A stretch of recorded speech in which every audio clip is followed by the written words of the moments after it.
Hi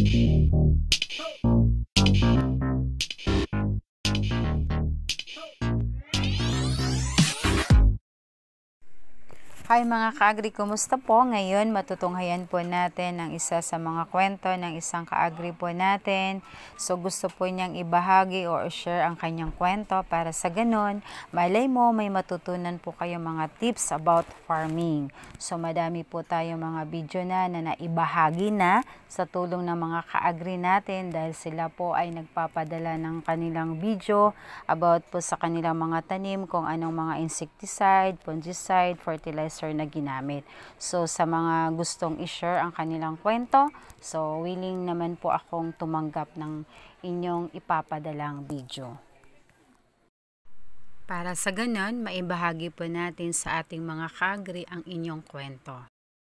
So ngayon mga ka-agri, hindi na po natin patatagalin, matutunghayan po natin ang kwento ng isang ka-agri po natin na si Sir Jojo Somojo Manson.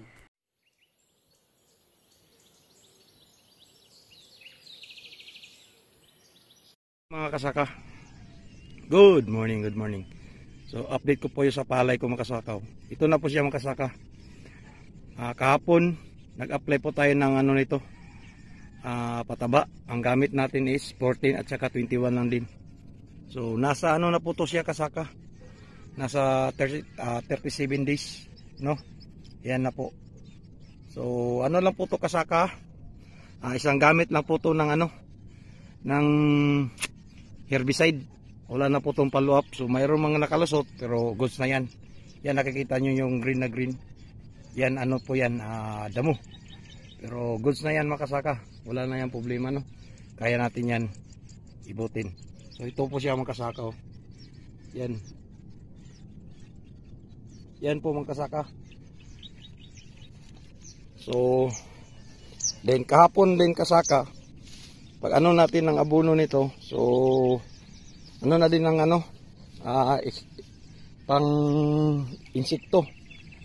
Yung gamit natin nito is ano, goldrush at saka goldrush at saka gamit tayo ng ano, gamit tayo ng ang tawag nito, fungicide.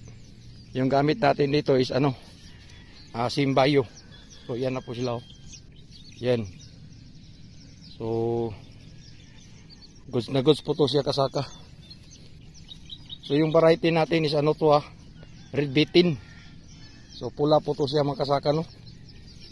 Yung pula mga kasaka malaki, matagal lumalaki. Yan, oh, may abono pa, oh. Yan, oh, kikita nyo may abono pa, oh. No? So goods na to mga kasaka. So ano to, goods na to mga kasaka. Tapos na to nag-apply ng insecticide. So after 1 week, apply naman po tayo. Kasi ito, namumulaw. Pero madali lang yan siya makasaka. Basta may ano tayo, insekto. So yan makasaka. So tapos na to. So dito po sa video na ito, na pinadala ni Sir Jojo, so ang ginamit po niyang insecticide ay Goldrush 370 EC. Ito po ay isang insecticide, protection laban sa stem borer, green leaf hoppers, rice black bug, brown plant hopper, saka leaf folder, saka yung white back plant hopper. Si Simbayo po ay may katangian din siyang yield booster. Ibig sabihin, increase yield at harvest by 10 to 20%. So, ang kanyang benepisyo or ang makukuha po ng palay natin dito pag ito po ay spray natin, may yield booster siya.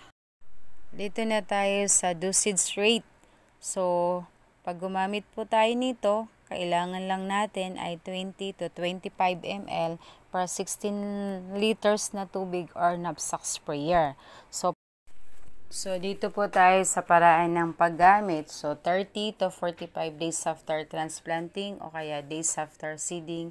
Tapos po ulitin po ng 60 to 75 days after transplanting o kaya days after seeding. Tapos po sa 1 hectare po, 1/4 po ang kaya po nating gamitin.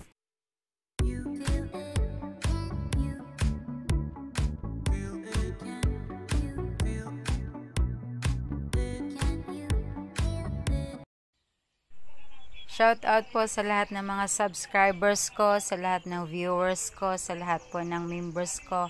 Maraming salamat po sa lahat at shout out din po sa lahat ng mga ka-agri po natin na andyan para po panoorin yung mga video ko. Maraming salamat po at shout out din po kay Sir Jojo Somojo Manson na siya po ang may-ari ng video na ito. Thank you po. You feel it.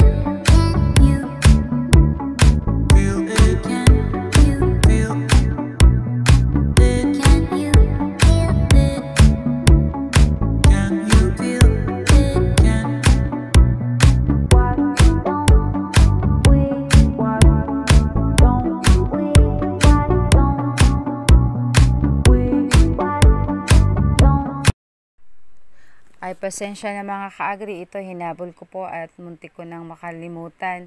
Ilagay po ang paraan ng paggamit ng Gold Rush. So, ang paraan ng paggamit ay 25 to 50 ml per 16 liters na tubig or knapsack sprayer. So, sa tamang panahon ng paggamit, 21 days after transplanting, or kaya days after seeding, yan po ang application po natin at uulitin kung kinakailangan. So si Gold Rush din po ay siya po ay isang broad spectrum insecticide. So siya din po ay rain fast, contact and systemic action. So ano po ba ang broad spectrum insecticide na nabanggit natin nung una? So ito po ay nagbibigay protection sa palayan laban sa stem borer, green leafhopper at iba pang uri ng insekto.